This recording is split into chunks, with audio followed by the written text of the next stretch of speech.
O que está mais além? A curiosidade humana expande-se para além das fronteiras do planeta Terra. O interesse pelo desconhecido, a sede pela exploração e pela descoberta. Desde os primeiros humanos até à atualidade, este espírito sempre esteve presente. Só que mesmo que o nosso conhecimento do universo esteja a se expandir progressivamente e a nos levar mais além, ainda existem excertos da nossa história que desconhecemos. Tenham eles sido escondidos propositadamente ou apenas perdidos com o tempo. Até os dias de hoje, arqueólogos e até pessoas comuns têm feito descobertas que mudaram o rumo da história. História esta que tanta certeza tínhamos de estar correta.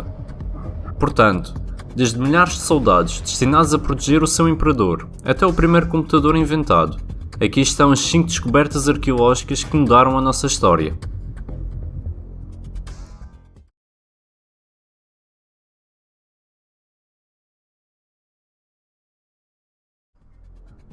Em março de 1974, na aldeia Xiang, na China, Yang Zifa e a sua unidade começaram a escavar um poço para irrigar as plantações.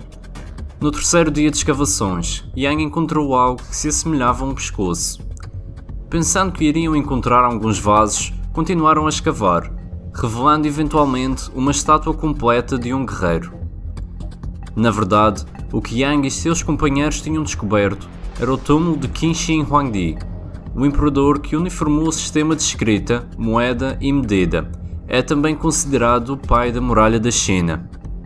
Estimativas colocam a dimensão total do local em 98 km² e o número de estátuas de guerreiros terracota em 8.000, embora só cerca de 1.500 foram escavadas até agora. Desde arqueiros, cavalos e até a carruagem do imperador, todas as estátuas têm detalhes faciais pormenorizados e encontram-se alinhados conforme os seus ranks. Assumindo-se que estas esculturas tenham influências europeias proveniente da arte grega do mesmo período, esta descoberta alterou o rumo da história, dando aos cientistas e arqueologistas provas iminentes da coexistência de europeus em território chinês, muito antes da criação da Rota de Seda, desvendando 1500 anos de convivência perdida. Esta descoberta, no entanto, teve as suas consequências, maioritariamente para os habitantes locais e para o seu próprio descobridor. Muitas pessoas foram forçadas a se realocar para casas oferecidas pelo governo e Yang inicialmente foi compensado o equivalente a 650 euros pelas suas terras, tendo eventualmente lhe sido oferecido um trabalho no museu a assinar autógrafos, mas nada que se compare ao rendimento do próprio museu, que é estimado em cerca de 62 milhões anualmente.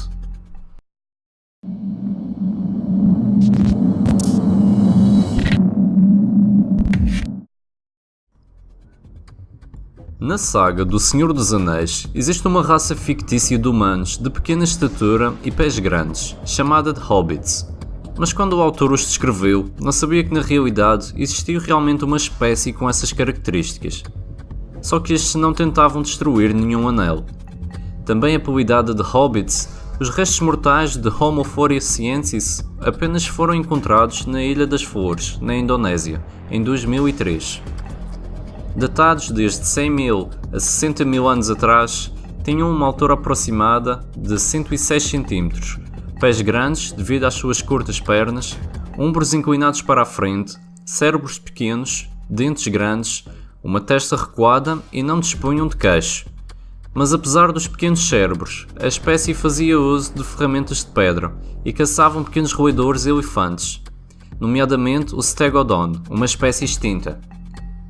Crê-se que os Hobbits são uma espécie completamente separada do Homo sapiens e que descendem de outra espécie que não as dos humanos atuais. Por incrível que pareça, existem provas de que esta espécie não foi a primeira a habitar a ilha, com os cientistas ainda esperançosos por encontrar fósseis desta espécie misteriosa. Mas é certamente um passo na direção correta para descobrir mais sobre os nossos antepassados do Sudoeste Asiático. Quem sabe se o plot do Senhor dos Anéis não é mesmo real?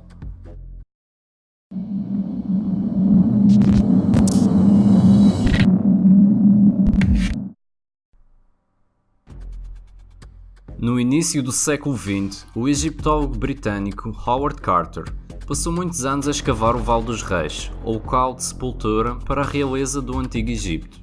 Estando quase a ficar sem fundos para continuar as suas escavações, Carter pediu ao seu financiador, George Herbert, o quinto conde de Carnarvon, por mais uma época de auxílio, e este concedeu mais um ano ao egiptólogo. No início de novembro de 1922, Carter encontrou as primeiras 12 escadas que levavam ao túmulo do rei egípcio, e no fim desse mês, finalmente conseguiram entrar. O rei havia sido enterrado ao lado de 2 outros caixões cobertos de ouro e imensas pedras preciosas, e o seu próprio sarcófago era feito de ouro maciço e decorado de forma a representar um deus, rodeado com cerca de 5.398 itens, a maior parte deles feitas de ouro. Com a descoberta do seu túmulo, arqueólogos e cientistas tiveram pela primeira vez a oportunidade de presenciar uma múmia real intocada e de estudar o processo de embalsamento, como nunca antes havia sido possível. A imagem real do rei é um pouco diferente daquilo que podem estar a pensar. Tutankhamon sofria de imensos problemas de saúde, desde dentes salientes, pé torto que o obrigava a usar muletas, estas que foram encontradas no seu túmulo, e o facto de os seus pais serem irmãos não ajudou nada, sendo o seu sistema imunitário incrivelmente frágil. E para acabar, todas as 7 vértebras do seu pescoço estavam fundidas, o que impedia o faraó de mexer a sua cabeça.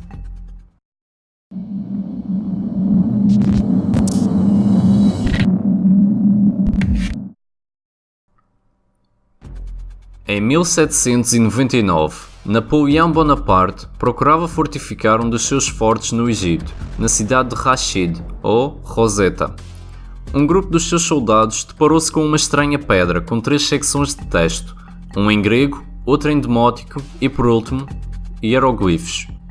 Notando a aparente importância da descoberta, o exército francês tomou posse da pedra, mas cedeu a sua posse após Napoleão perder contra os britânicos em 1801.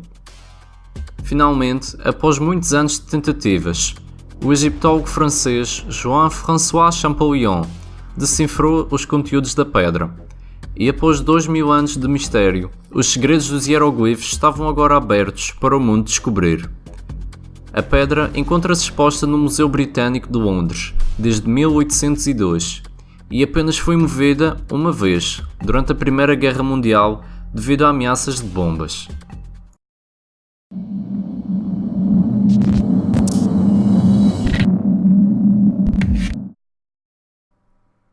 Em 1901, na costa de Antikythera, uma pequena ilha no sul da Grécia, um grupo de pescadores de esponja encontravam-se numa missão de pesca.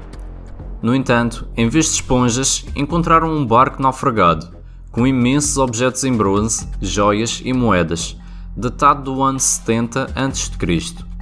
No meio de todos estes itens estava um pequeno objeto, não maior que uma caixa de sapatos, que continha um sistema complexo de 30 rodas, que estava dividido em 3 peças e apresentáveis inscrições em grego. Inicialmente, não foi possível estudar o mecanismo em profundidade devido à sua fragilidade.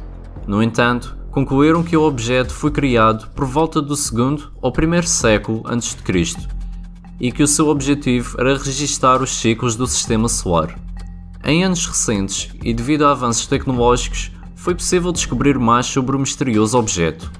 Este servia para medir o tempo celestial ou as posições astronómicas, monitorizando o Sol, a Lua e os planetas visíveis ao olho nu. Devido à sua complexidade, o mecanismo de Antikythera é muitas vezes denominado como o primeiro computador alguma vez construído.